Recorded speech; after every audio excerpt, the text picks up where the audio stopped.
says the outcome of the Ejisu by-election is another indication that the NPP have no chance in the December general polls coming up. Speaking earlier on Good Morning Ghana, he noted that votes obtained by the NPP candidate will have reduced if the NDC had taken part in the contest. Speaking on Good Morning Ghana, however, Director for Communications for the NPP, Richard Ahiagba, also disagreed, indicating that the percentage loss was as a result of independent candidate Kwabena Osuedomi, who used the image of the NPP to campaign. In the 2020 elections, the NPP won that constituency by over 82% of the valid votes. 82% of the valid votes.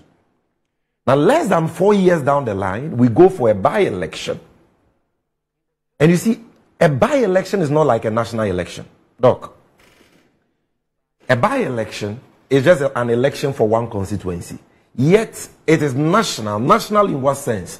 National in the sense that the entire apparatus of the political party, in this case the NPP, and the government of the day are deployed just for that election in one constituency. So the attention on the constituency is higher than the attention that that constituency would have received in the general election. Because in the general election, you're talking about 275 constituencies receiving attention from the party apparatus, government, and so on. Here, one constituency receiving all the attention from the president, from the vice president and flag bearer of the NPP, Alhaji Bawumia, from the leadership of the New Patriotic Party, their party structures, and so on. They go into an election with a lightweight, an independent candidate who doesn't even have any structures on the ground. An independent candidate. He's been MP for 2 terms or so. I'm coming. He has obviously his strengths, but a lot of weaknesses in the sense that as an independent candidate, he doesn't have the logistics, the resources, the systems and structures that can match even 1% of what an established political party like the New Patriotic Party has. All he had was his name and track record. One thing that I will assure Sammy in that election, if he's looking at the 55.8% to be the NPP's vote share in that election, he may be misled, because Ediomi campaigned as an MPP. That's what he did. He campaigned as an MPP. There were places, communities that I went to, you know, that we hear. He goes to a community and tells the people, he did house to house. He's talking about doesn't have infrastructure. He goes house to house and tells the people that if they vote for him, ultimately it would add to the NPP vote.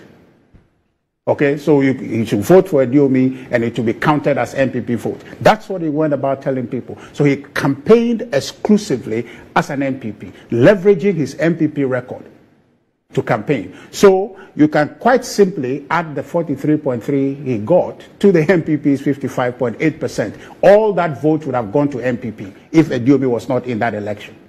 Okay? So don't be misled in thinking that 55.8% is all we got. Our vote went to him.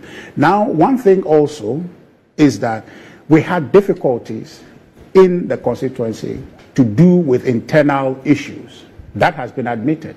And I think that the national chairman went on a bit on that tangent to indicate that we would try everything we can to bring Ediomi back to the party. He is a consummate MPP person. He's run that constituency on three occasions as MP, 12 years as an MP. So that person has name recognition, he has identity as an MPP, and he campaigned as an MPP. So that outcome, 55.8, is not what MPP got.